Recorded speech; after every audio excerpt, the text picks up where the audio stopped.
Hi guys, welcome to Peak on a Dime with Sha. Yet another episode. It is a lovely month. It is the month of love. I have missed you guys so much, and I haven't been here in a bit, and I know it's getting old me saying that, but this thing is not easy. Trying to multitask, adulting, and all this, it's not easy, but this is the month of love. I had to share with you guys my Valentine's experience so that you guys can see what I was up to. And this is the whole month of love, guys. So it's the month of love. I hope you guys had an amazing time. So it's my time or my turn to share my month, how it's been. So as you can see, this is just not about the actual 14th, like it's about the whole month, because February is such a beautiful, it's one of my favorite months actually, the month of love, regardless of how you share it.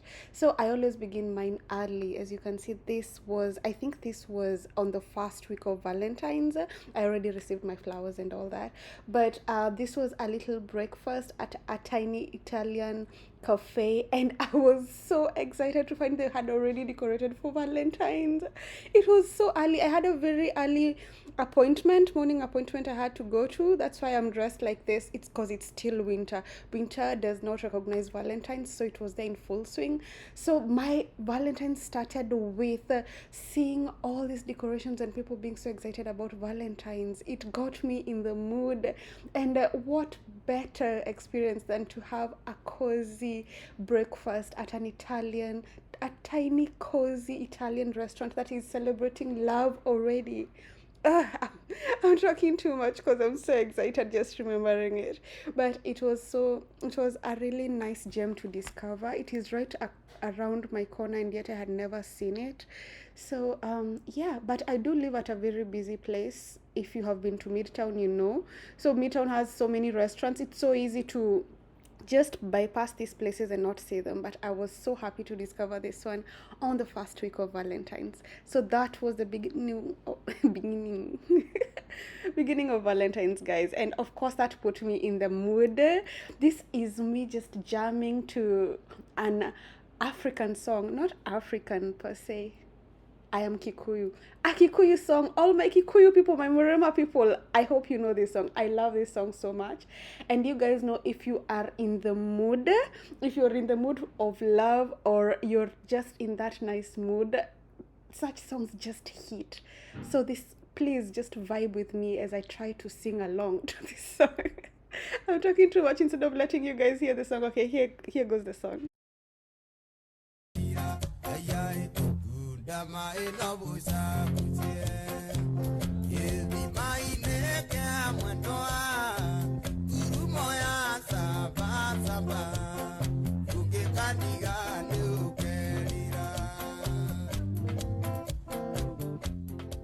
And then I finally received my proposal, like Valentine's proposal, like will you be my Valentine's and all that.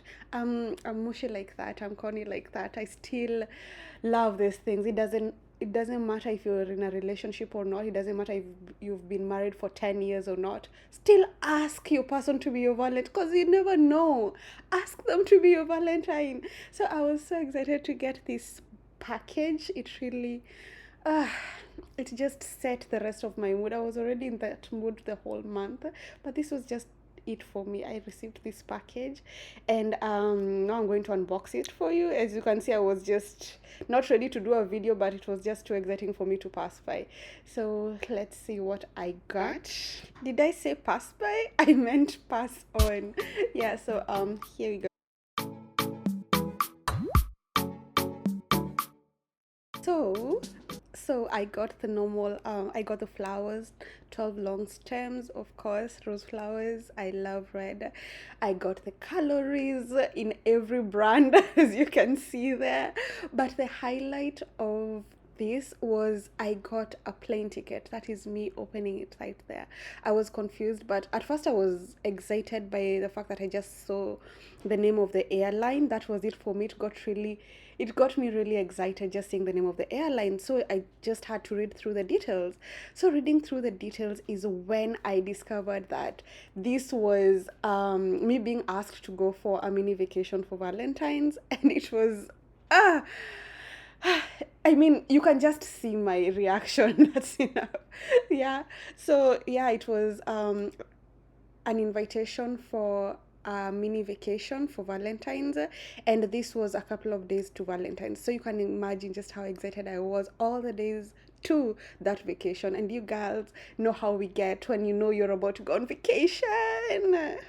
So, of course, the first step was to do some shopping. I mean, of course, one of the whole points of going to for vacation is to go shopping. So, on this particular day, will you believe that when I stepped out of the house to go shopping, it was not the weather was clear. There was no snow at all. We went to a mall where we were there for a couple of hours. By the time we were coming out, there was a snowstorm, and this is how bad it was. I was not even dressed for such kind of weather. If you can see the shoes I was wearing, they were not even for snow. Thankfully, I had dressed for the cold, but just not for the storm. It was so cold. The weather just changed abruptly while we were still in the mall, and you know when you're in the mall you can't tell that the weather outside is getting really bad. So by the time we were getting home, it was crazy. The streets were filled with snow. People were nowhere to be seen. Everyone was hibernating. It was slippery all over. It was just whole chaos. As you can see, I tried to take a video of a little bit of it, and this got me really scared because we had a flight the following day, and yet the snow, actually we had a flight, our flight was the day after this one, so one day after this one. So you can imagine the weather being this bad, and yet you're getting ready to take a flight. Anyway, one of the main reasons that we were getting this flight was to run away from this weather or this storm for Valentine's. So, yeah, it was part of the reason we were going away. We were going to a place that was a bit warmer compared to the weather that was in our place. So, makes sense. So finally, we are getting home, and as you can tell from our shopping is full of snow. My shoes are ruined. Ah, they were terrible. Anywho, we were glad that we got home safe and sound. Yeah, and I was excited for the trip.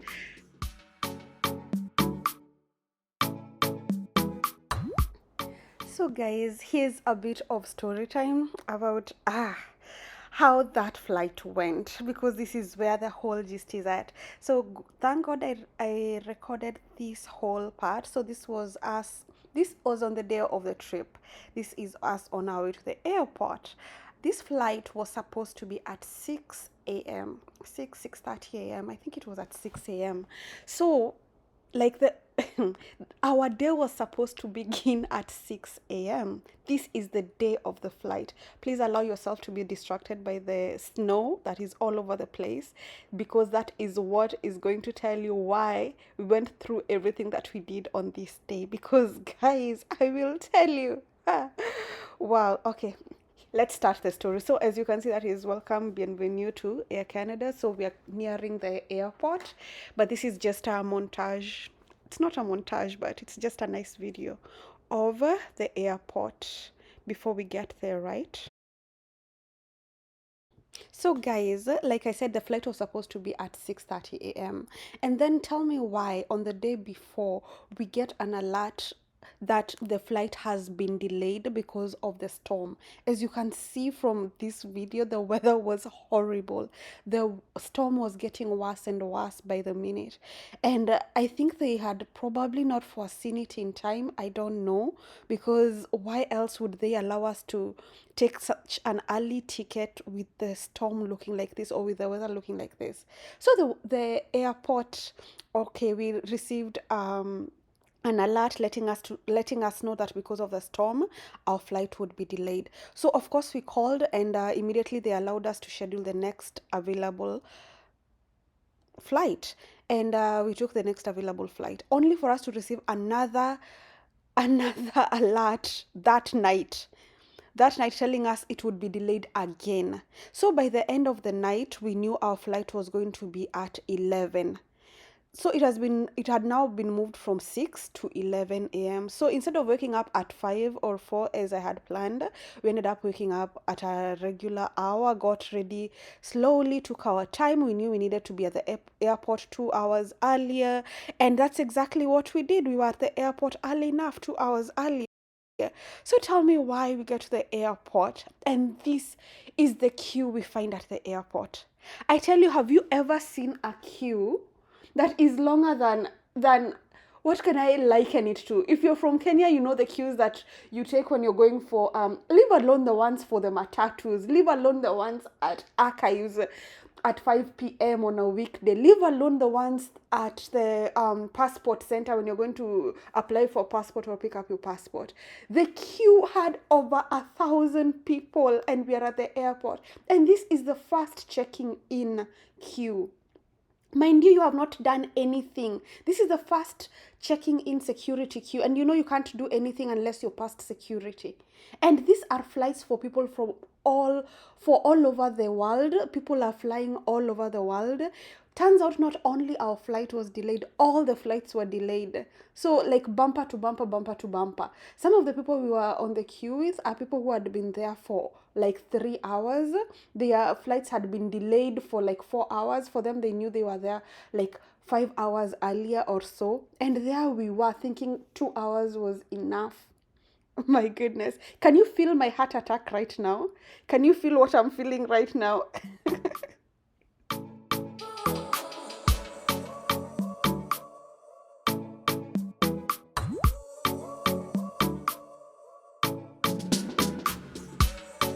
So this is a video of me in the washroom reevaluating my decisions. This is the time you start asking yourself, why didn't I just wake up at 4? Why didn't I just come as early as I had planned? Will these people even consider the fact that it's their fault? Like, you have so many questions, you're reevaluating your life so much over a very short period of time. But that is what I was doing because there's nothing else I could do at that particular point.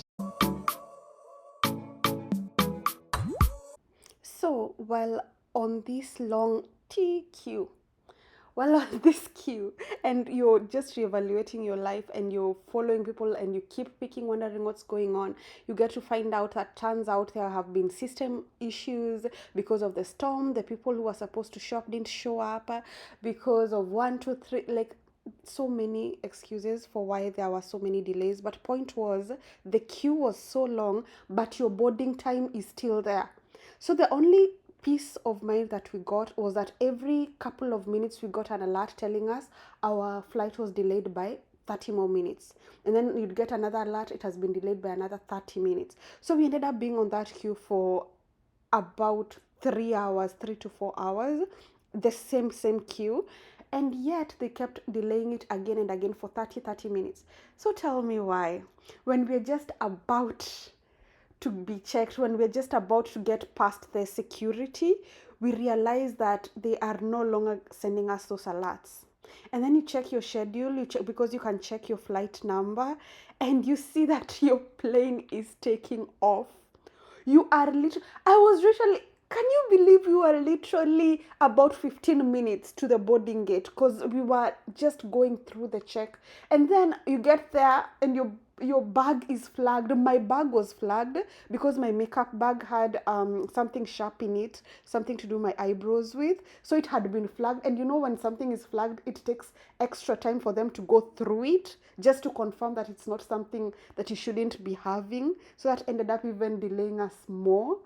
Oh my god, by this time I was so frustrated. I would have yelled and could have yelled at anyone and everyone. But you can't yell at anyone. And this is the airport and this is Canada. You can't use some of the systems that we use back at home. Psst, psst, psst. If you know, you know. So you have to be patient and wait for them to do their job. So tell me why we rush and literally run to the boarding gate only to find that the plane already left. Can you guys come to this corner and cry with me? So, guys, as we go on with our story time, Please make sure that you like, make sure you hit the comment section and give me a comment about what you have experienced at the airport, something that has really tested your patience, tested your whole being at the airport. Let me know how you handled it, because I'm about to tell you a couple of lessons I learned from just this particular event or this particular circumstance. So please make sure you like this video, make sure you have subscribed if you haven't, and make sure you comment, say something, anything, something. Right? Okay, thank you. So back to the story time, guys. So you're at the boarding gate, you're looking at the empty chairs, it's hitting you that you're probably the only one that has missed this flight, only for us to turn around and see a whole bunch of people who missed the same flight. Turns out the pilot and the airline and just the people at the airport tried to delay this plane for as long as they could. They really tried, because they understood all the circumstances that led to the many delays that happened.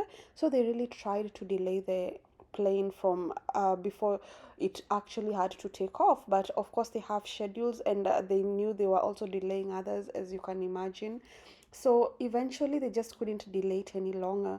And unfortunately, it was just a couple of minutes, less than 20 minutes before we got to the boarding gate. So makosa ishatendeka, it has already happened. What do you do next? You take a moment, you breathe, you accept your circumstances, you scream if you have to. Just take a couple of moments to understand what has happened, allow yourself to feel bad, and then look for something to do, look for a solution. And that's exactly what we did. That's how we landed at the customer care desk. We were there. We were like, we just missed our flight, we missed it by like 15 minutes. It was your fault because of blah blah blah blah. What can we do? So the first of the one of the first of what am I saying, one of the things that the people do, or the customer care people do, is check what kind of ticket you have. They check if you have a flexible ticket, and then they asked us if we were ready to board the next one. So we were like, when is the next available flight? And then they're like, the next available flight is tomorrow at 8 p.m. Oh my god. We were like, wait, what? Yeah, the next available flight is tomorrow at 8 p.m. And they tell you that and smile.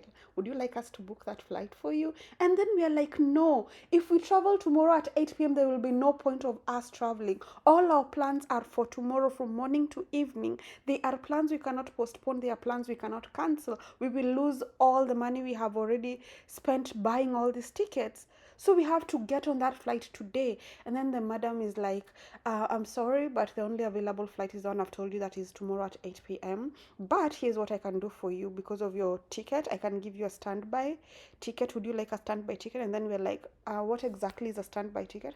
The reason I'm asking what is a standby ticket is because we have never been late for a flight before. We've never missed our flights before. We are always there on time. We are always there hours before time. We are the definition of the airport dad, in quotes, because we are always there hours before time.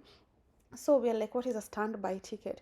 And then the lady is like, a standby ticket is the kind that you take it just in case someone else misses the flight and there's a free seat for you, like there's an empty seat, so we put you on that. So we are like, wait, what you're trying to say is I have to sit here and cross my fingers and pray someone else misses their flight? And then they are like, yeah, that's what you can do. So we were like, it's better, we can take the standby tickets and pray and hope, because if we take the flight for the following day, it really will be of no use to us. So we were like, fine, we'll take the standby tickets. So the whole time we're just there hoping and just checking the next flight, which is the next flight, which is the next flight, which is the next flight. So finally we got the next flight and we get there. So we ask the board, and we ask the guy at the boarding. We are like, the guy who's like letting people in, the, what do you call him, okay, that guy in the nice suit that lets people board. We are like, we have the standby tickets, and the guy is like, yeah, this plane takes off in about 30 minutes, but everyone else has to board first, so that we can confirm that no one, or that a couple of people have missed, so that we can give you their seats. So we have to go back, sit down, be humble, and wait. Watch everyone else get in, board the ticket. board the flight, sit back and watch all of them and cross our fingers that a couple of people didn't make it because of the storm or had to cancel or had to postpone or something. So we are just seated there. Tell me why we sit there for a couple of about an hour only for us to realize there's like 20, 30, 40 of us waiting for the exact same circumstance. Turns out so many people missed their flight to where we were going to, and they were all relying on the possibility of other people missing their flights so that they could get standby seats. So we are all there. It's a first come, first serve basis. So the moment we noticed that everyone else had boarded, we are all just there begging that guy to let us in, and he's like, "No, we don't have any any extra seats. Please go check the next boarding gate. Please go check the next flight." And then we are so persistent. He's like, "We said no, there are no available seats." So we run from there. We go to the next one, to the next boarding gate. Then the next boarding gate is like, "I'm sorry, but we don't have any available." And then we go to the next one. When we went to the third one, we realized that 20 people had already been given standby seats on that particular plane. So we were hopeful. We were like, if you can board 20 people, it must mean you either have available seats or another one will, or some more will be available soon. Only for us, while standing there hopefully, to see the same batch of 20 people who had boarded that plane as on standby tickets come back. And then we are asking what's going on. Turns out there was some kind of miscommunication. So the people who had been given the seats on the standby standby tickets couldn't board, and the plane took off, and they all had to come back and they had to be unboarded, like, because the system showed they had gone to the plane and boarded. Now they had to be unboarded because they didn't board. Oh my god. It was such a roller coaster, I tell you. Such a roller coaster. So part of you is like, do I just go home and just think about it and replan? Or do I just sit here and be patient? But we were like, you know what, God, if this is meant to be, it's going to happen. We just need to be a bit patient. So while we were still there, we decided to split up. We were like, you go check the previous boarding gate. I'll stay here and end see our chances of getting a plane, only for me to receive a call, and the one word that is spoken on that call is run. Guys, I tell you, when I tell you I ran, I ran, and I ran. That time I'm running, holding my carry-on bag, and I'm running across the airport, and people are like looking at me and they're wondering. And mind you, I ran and passed people who have a very long queue at the customer care desk where they were also trying to rebook their flights. A really long queue. I ran past them, ran up to the boarding gate, only for me to find the very first flight we had tried to get on had finally cleared, and they were like, "We have a couple of seats left," and they boarded us. They were like, "Bring those standby tickets." I got a window seat, an amazing seat, comfortably. When I tell you, by the time we were seated down, I could hardly breathe. I was just like, you know what, God, just thank you, because this is you. Just thank you. So after I think 8 hours, woke up at 5. It's now 7 minutes to 4. But that's a private road. But finally, who is God? Finally. Yeah. Guys. No, I mean, it's just I think, yeah, but then how did you get down in the water? We didn't go, we just went. Oh my God. Yeah. So before you guys think I'm just being dramatic for no reason, the reason it was so important that we traveled on this particular day is because this was the day to Valentine's. This was on 13th of February, and we were supposed to be wherever we were going to before the following day, because we had plans for the following day. And they were the kind of plans where when you're paying for it, they make sure they put it in bold that this is non-refundable and cannot be pushed. Okay, maybe I'm exaggerating it at this point, because at this point I didn't even know the plans. I just knew there were plans because I had just been told, as you can remember, it was a surprise. So I had just been told, carry a nice outfit, we have plans for Valentine's. So you can imagine, I have gone shopping, I have packed, I have gone out of my way to make sure I will look good. And then the plans that I have gone through all this trouble for are going to just pass me by because of this long queue at the airport. I was panicking out of my mind. I was so disappointed. I felt so bad. Uh, I cannot begin to explain to you what I was feeling at that particular moment.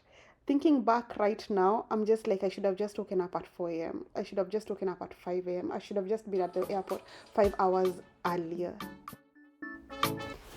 So, once we got on board, goes without saying, we took such a long time to actually get in the air, but I had no problem with that.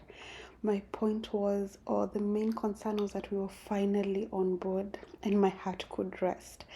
And then I caught sight of this. At first, I thought they were washing the planes, and it was so weird to me because I'd never seen planes being washed before. And it was so weird to me that they would do it like this. Gave me the feeling of, back in Kenya where you sit in your car and then the vehicle is washed. Not like going through the automatic cleaners, like where, I don't know if you get what I mean, but it gave me the feeling of sitting in a car and it being washed, until I came to learn that this is actually called de-icing. And it's done on planes, especially when they're flying during winter, to make sure there's no ice on the plane. And I found it really interesting, and I watched it for a while. Yeah, it was my first time to see this. Like, this was a day just full of new lessons. And I think if you don't fly during winter, and I'm sure most people don't fly during winter for so many reasons, you wouldn't be able to experience or see this. So this was actually my first time seeing this, and I really liked it for some reason. It was very soothing.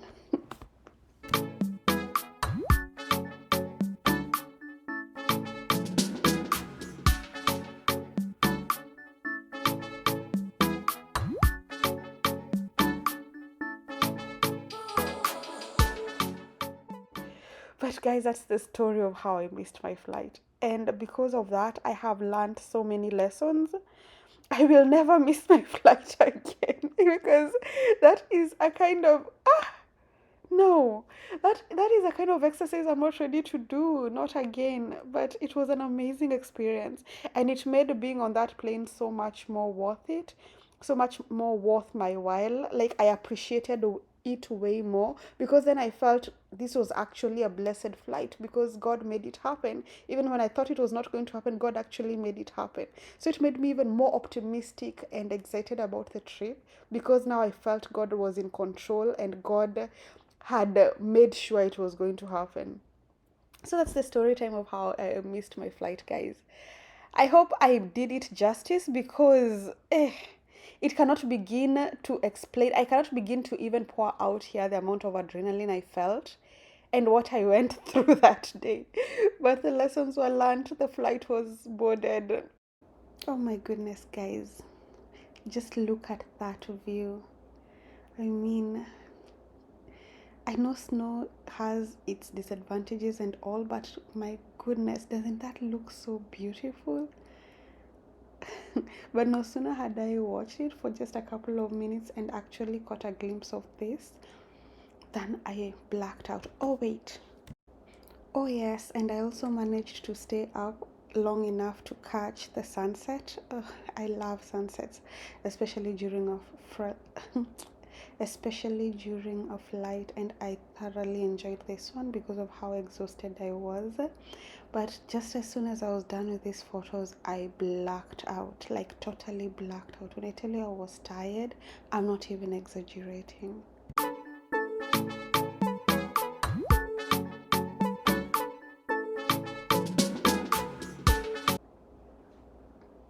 So by the time I woke up, I immediately noticed the time difference. We had already gotten into a different time zone, and I was really excited to see the different devices changing time, like my smartwatch and my phone. They were all changing time at different intervals, and it was really interesting to watch. That is like one of my favorite things to do, catch time changing, like at times when it shouldn't be. That's why I'm always up at daylight savings to make sure I catch the clock changing. So I really loved this specific part. I rarely ever get to catch time changing when I'm changing time zones, so this one was one a good one for me.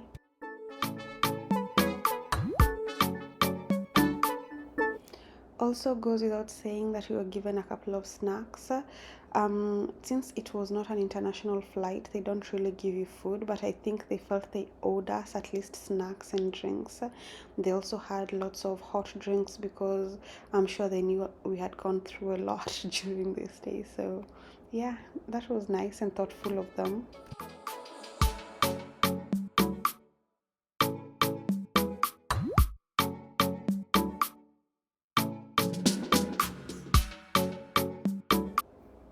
And then again, the view, guys, just look at that view.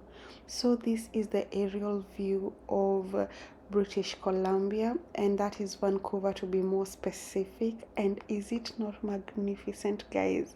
Is it just not breathtaking? Was this not worth all the trouble we went through? I mean, just look at that view. I took so many videos of this, I took so many pictures of this just for me because I just enjoyed it so much. It is so beautiful, and I loved that the sky decided to clear for us so that we could see it so perfectly.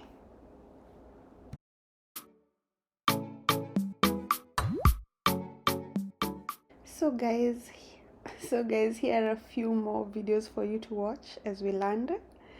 Yeah, enjoy.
So we were supposed to arrive in Vancouver. Yes, we were going to Vancouver.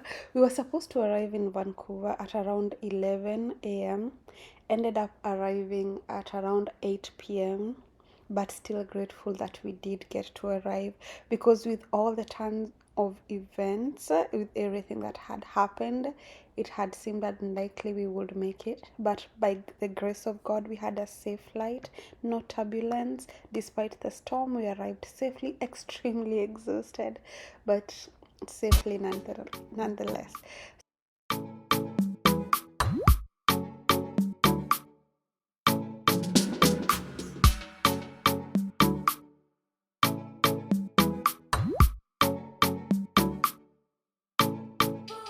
One of the first things I noted the moment we landed or the moment we left the airport was that it was much warmer compared to Toronto.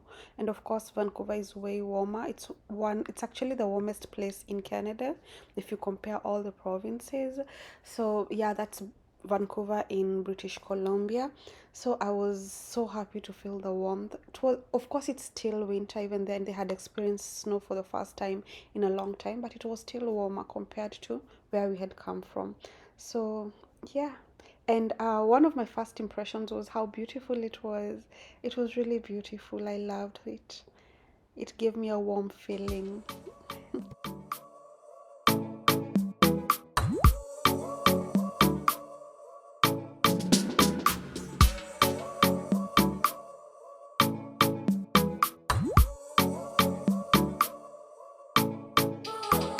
So, guys, come with me so that I can give you a very short tour of the room before I crash and sleep.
Thank you so much for watching, guys. Thank you for staying tuned for my story time. Remember to like, remember to subscribe, remember to share, and remember to stay tuned for the next episode. I show you how I spent my actual Valentine's. Thank you for watching. Nothing but love. Mwah, mwah, mwah.